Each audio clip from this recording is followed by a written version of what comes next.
기도하겠습니다. 좋으신 아버지 하나님, 오늘도 저희들의 이 아침의 시간을 허락하여 주시고 또 이 아침을 깨우며 주님의 말씀을 묵상할 수 있게 하시니 감사를 드립니다.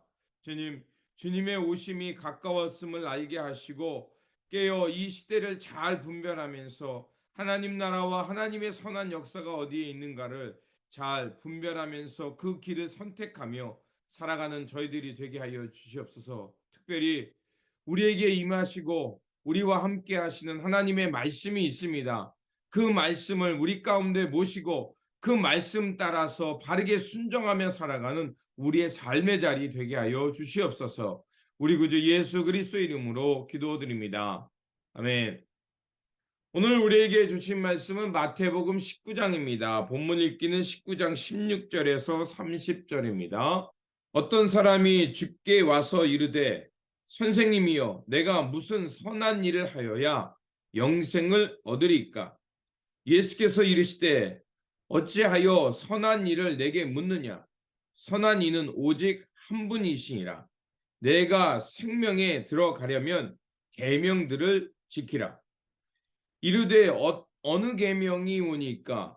예수께서 이르시되 살인하지 말라, 간음하지 말라, 도둑질하지 말라, 거짓 증언하지 말라. 내 부모를 공경하라, 내 이웃을 내 자신과 같이 사랑하라 하신 것이니라. 그 청년이 이르되 이 모든 것을 내가 지켰사오되 아직도 무엇이 부족하리이까? 예수께서 이르시되 내가 온전하고자 할진대 가서 내 소유를 팔아 가난한 자들에게 주라. 그리하면 하늘에서 보화가 내게 있으리라. 그리고 와서 나를 따르라 하시니 그 청년이 재물이 많음으로 이 말씀을 듣고 근심하며 가니라. 예수께서 제자들에게 이르시되 내가 진실로 너희에게 이르노니 부자는 천국에 들어가기가 어려우니라. 다시 너희에게 말하노니 낙타가 바늘기로 들어가는 것이 부자가 하나님의 나라에 들어가는 것보다 쉬우니라 하시니 제자들이 듣고 몹시 놀라 이르되 그렇다면 누가 구원을 얻을 수 있으리이까? 예수께서 그들을 보시며 이르시되 사람으로는 할 수 없으나 하나님으로서는 다 할 수 있느니라. 이에 베드로가 대답하여 이르되 부서서 우리가 모든 것을 버리고 주를 따라 싸운데 그런즉 우리가 무엇을 얻으리이까? 예수께서 이르시되 내가 진실로 너희에게 이르노니 세상이 새롭게 되어 인자가 자기 영광의 보좌에 앉을 때 나를 따르는 너희도 12 보좌에 앉아 이스라엘 12 지파를 심판하리라. 또 내 이름을 위하여 집이나 형제나 자매나 부모나 자식이나 전토를 벌인 자마다 여러 배를 받고 또 영생을 상속하리라. 그러나 먼저 된 자로서 나중되고 나중된 자로서 먼저 될 자가 많으니라. 아멘. 19장의 주제는 여러 가지가 있습니다. 먼저 앞부분에서는 간음의 문제를 주님께서 다루고 오셨고요.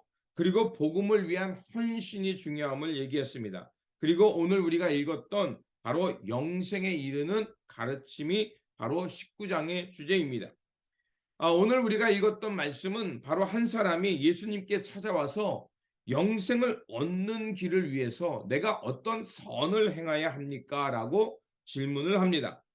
그는 젊었고 부유했고 그리고 많은 소유를 가진 사람이었습니다.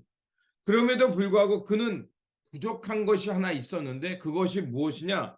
아무리 젊고 부유하고 많은 것을 가졌음에도 불구하고 여전히 자신에게는 영생이 없다는 것을 깨달았던 것입니다. 영원한 생명, 즉 하나님이 함께하면서 이 땅이 아닌 영원한 그 생명의 이르는 길이 궁금했던 것입니다. 그래서 예수님께서는 그에게 이렇게 말씀하십니다. 네가 영생을 얻고자 하느냐? 그러면 계명을 지키라고 말합니다. 젊은이는 예수님께 당당하게 얘기합니다. 나는 이 모든 계명들을 지켰습니다 라고 말을 합니다. 그에게 있어서 이런 대답을 할 수 있다는 것은 그가 얼마나 철저하게 말씀을 지키고 계율을 따라서 살았는지, 또 그가 얼마나 귀한 신앙을 가졌는지 알 수가 있습니다. 그는 진심으로 하나님을 따르고자 노력했던 사람이었습니다. 그런데 그가 그렇게 계명을 지키며 하나님을 따라 살고자 했는데 그 안에 채워지지 않은 공허함이 있었다는 것입니다. 그래서 예수님께서 그 공허함을 채우는 것을 주님께서 말씀하십니다.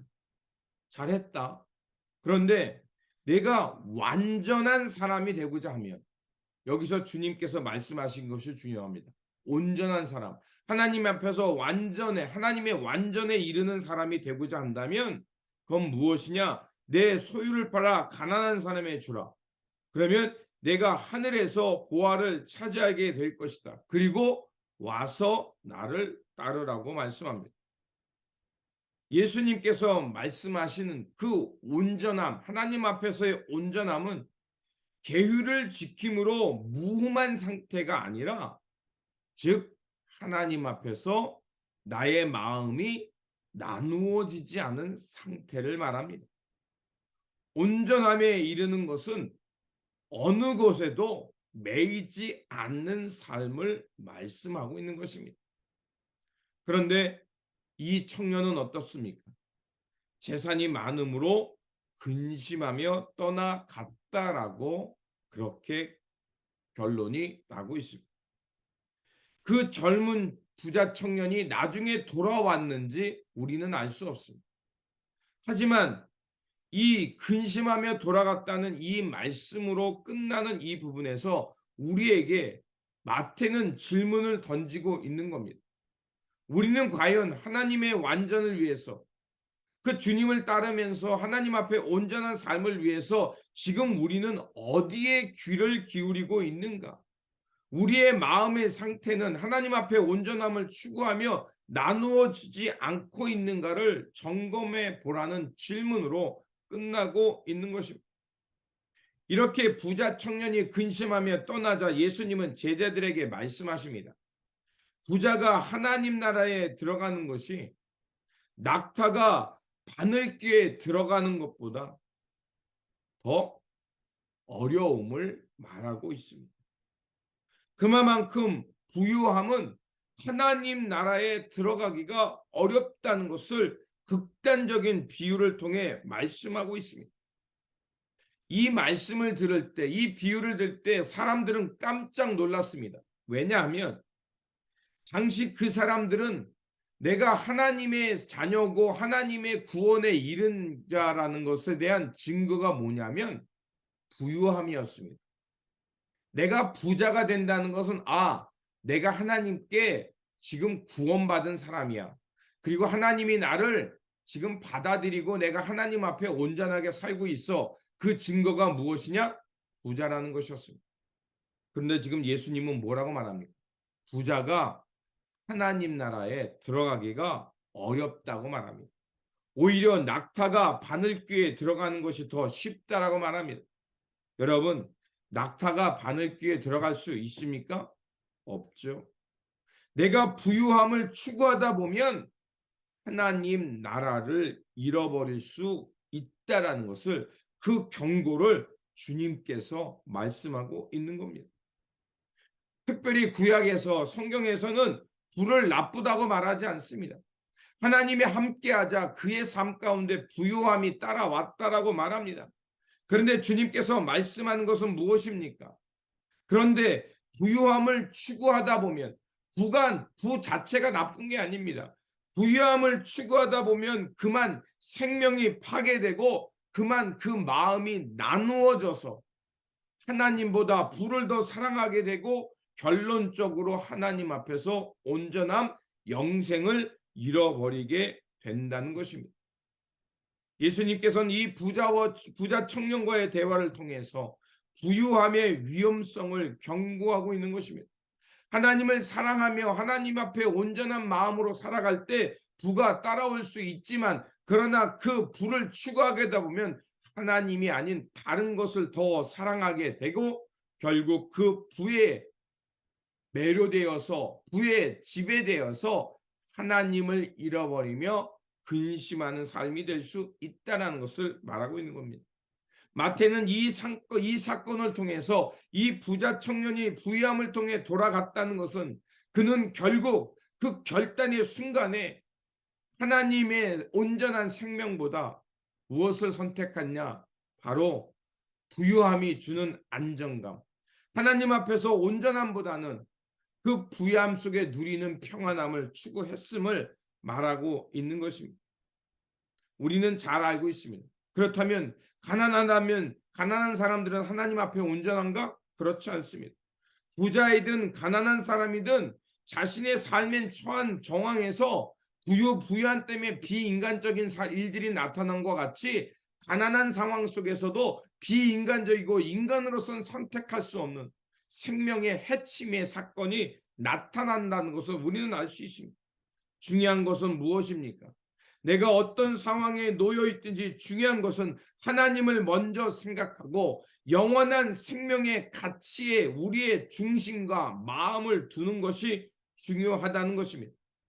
결국 주님께서는 이 말씀을 통해서 부유하든 가난하든 내 마음이 하나님 앞에서 갈라지지 않는 것, 하나님을 다른 어떤 것보다 더 사랑하는 것이 중요함을 말하고 있는 것입니다. 결국 우리가 추구해야 될 것은 궁극적인 그 생명이라는 것입니다. 어떤 것도 대체할 수 없는 것. 내가 이 땅에서 안락함과 안정함을 주기 위해 하나님을 잃어버리지 않고 온전하게 하나님만을 사랑하는 그 마음으로 살라는 것입니다. 우리는 무엇을 더 사랑하고 살아가고 있습니다. 세상이 주는 안락함 때문에 혹시 하나님 앞에서 나의 마음이 갈라져 있진 않습니까?